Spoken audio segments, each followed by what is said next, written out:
Hello.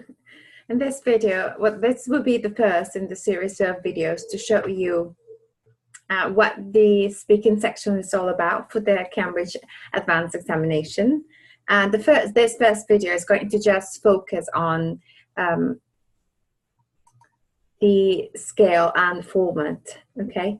So to begin with, you need to understand the dynamics of the speaking part of the Cambridge Advanced Examination. Of course, there's going to be 2 or 3 candidates in the speaking part. There's going to be one interlocutor, the one that's going to ask you the questions, and then one assessor, the one that's going to give you the marks. Okay, the interlocutor is going to give you 1 mark as a whole from 0 to 5. As it says here, he's going to award just 1 mark for the performance as a whole. He or she is going to use the Global Achievement Scale. On the contrary, the assessor is going to use different kinds of rubrics. He's going to use the analytical scale based on five sections, which is the grammatical resource, lexical resource, discourse management, pronunciation, and interactive communication. Each category, let me show you here, will be marked from 0 to 5. And similar to the writing, you want to be above the 3. If you get a mark of 3 and above in each category, in grammar, lexical, discourse management, pronunciation, and interactive communication, then you can guarantee a score that will give you a C1 level. And for the global achievement as well. So in this video, we're going to focus on the 5 rubric for the assessors, what she's going or he is going to be evaluating you on. If you know exactly what the assessor will look for, then you can be better prepared to practice and get ready for that, for specific specific areas. Okay, so let's just start with the grammatical resource for C1. They want you, they want you to maintain a wide range of grammatical forms. They want you to show a good degree of control of simple and some complex grammatical forms. So if you have a very good control of simple grammatical forms and more advanced, then you can guarantee a 4. One of the most advanced grammatical structures is the conditionals, using the unreal, the third, and the mixed conditionals, and the conditional phrases is considered advanced. So for example, in one of the links that I'm sharing with you in this presentation, you'll see one online resource that gives you practice in the quiz format. So what I suggest you do is go over the quiz. If you make a mistake, you have to go and investigate, research why you made the mistake, and then go deeper into the structure, try to understand the form, the meaning, and the use of this structure. And of course, we can look at it later. I can also provide more resources that will make you practice and get better at it, okay? The next one is the lexical resource. Now, if we look at the descriptors here, it says, in order to get 5 points, you need to use a wide range of appropriate vocabulary. And the difference between the 5 and the 3 mark is that for a 3, it says you use a range of appropriate vocabulary to give and exchange views on familiar and unfamiliar topics. So if you want to have a wide range or a very good range of appropriate vocabulary for familiar and unfamiliar topics, then you need to read extensively. And I have provided here 2 very good links that could take you to the most common topics used in the CAE. And then there's also a link for very good expressions to use in order to become familiarized with these topics and have vocabulary that is related to each topic. You have to start reading at least 1 per day. Okay. Now later on, I will give you other follow-up activities that you can do as well. Alrighty. So the next one then is discourse management. And then here, one more time, if we look at that descriptor for 5, it says to produce extended stretches of language with ease and little hesitation. And then also says you have to provide a relevant, coherent, and varied contributions. And then also to use a wide range of cohesive devices and discourse markers. Now, for that, I also have some resources that I'm going to share with you. Here is a list of CAE speaking phrases that you can use when you want to express your opinion, when you want to personalize information, or you want to add information, or you want to agree or disagree with someone. So here, I would suggest you memorize some of these, and then later on when we go into our online sessions, we will practice them, okay? Now, another very important thing, in order to get better at using the language with ease, as it says here, with very little hesitation, one has to become fluent in the language at an advanced level.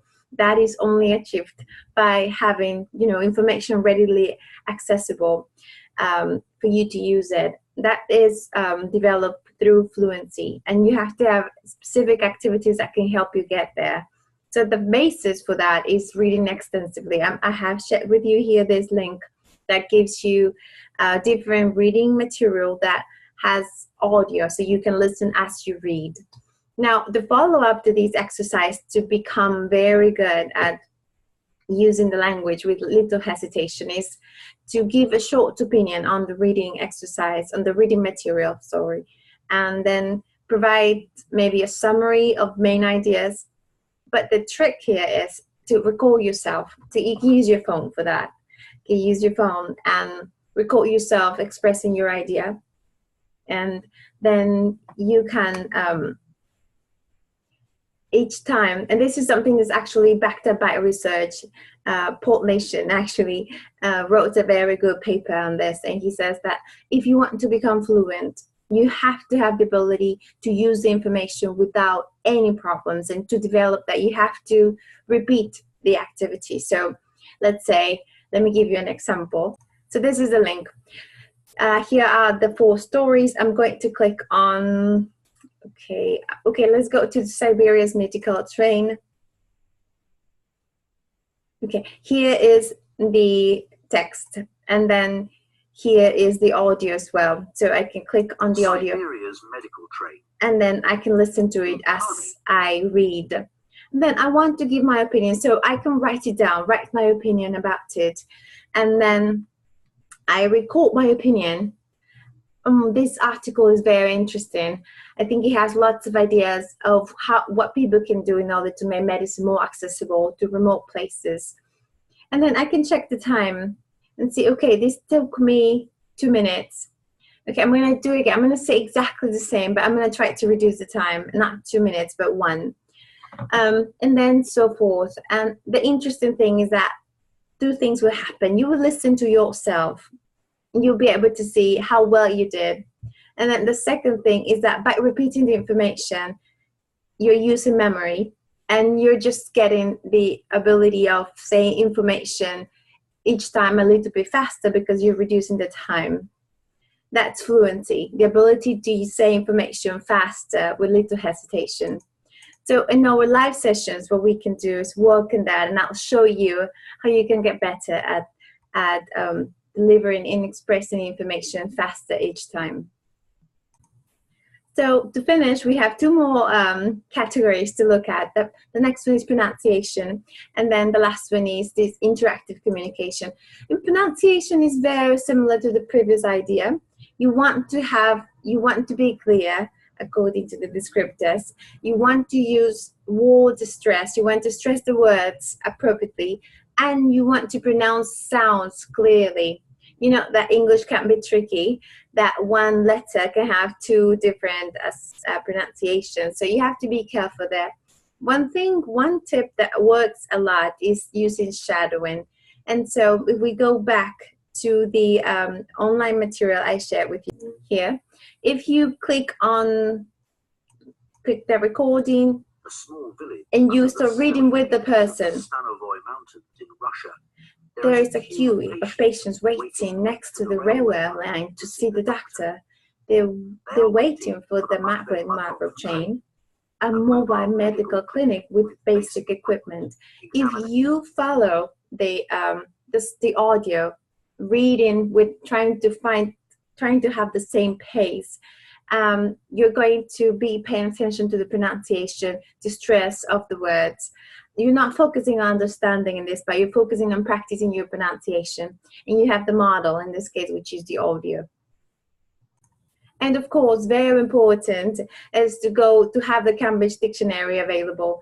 And it's very important to have that because it's going to give you every time you use it, you're going to have access to 2 pronunciations, the British and the American. Assessor. Assessor, for example, is the way British pronounce the word. Assessor. Assessor is the way the Americans pronounce it. So very important. If you can download the app to your phone, I really recommend it. As soon as you find a word that you don't know, quickly write it down. I think there's also an app that helps you keep track of the words you're learning, and listen to it several times, repeat it, and then try to use it and in conversation. Of course, in our live sessions or whenever you have the chance as well, when you're practicing with other people. It's very important to put into practice the words you just learned.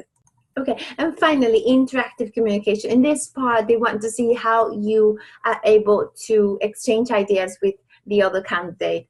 Very important here is to memorize the expressions I'm going to give you, the advanced expressions for not only for linking, but also for responding to the other person, for agreeing or disagreeing, and for negotiating. They want to see that you are very capable of listening actively to the other person and responding, in accordance to what the other person said, adding something else, maybe also asking for agreement, and maybe negotiating to see if you can reach a middle ground.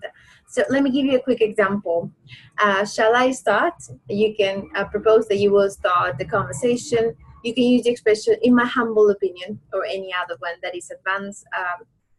You can say, for example, traffic has become one of the most serious issues of our society is facing, due to the fact that the amount of air and noise pollution is drastically affecting people's lives. So an appropriate way to respond to this is to use an expression for agreement. If you say, I couldn't agree more, that shows that you're paying attention and that you already formulated an opinion. And then you have to use an expression to link, because you're going to add something else to that person that is in the same level. You can say, in addition to what you just said, traffic is the cause of major illnesses people suffer associated with the stress, such as migraines, neck pain, extreme fatigue, and depression. If you use the adequate cohesive devices, the other person, the listener, is going to be prepared to know what he or she is going to say as well. So that brings us to the end of the first video in the series of video for the speaking section. In the next part, we're going to go into part 1 of the Cambridge examination. We have to keep in mind all these categories when we prepare. We want to make sure that we cover all these areas so we can get more than a 3 mark. Okay, so see you in the next video.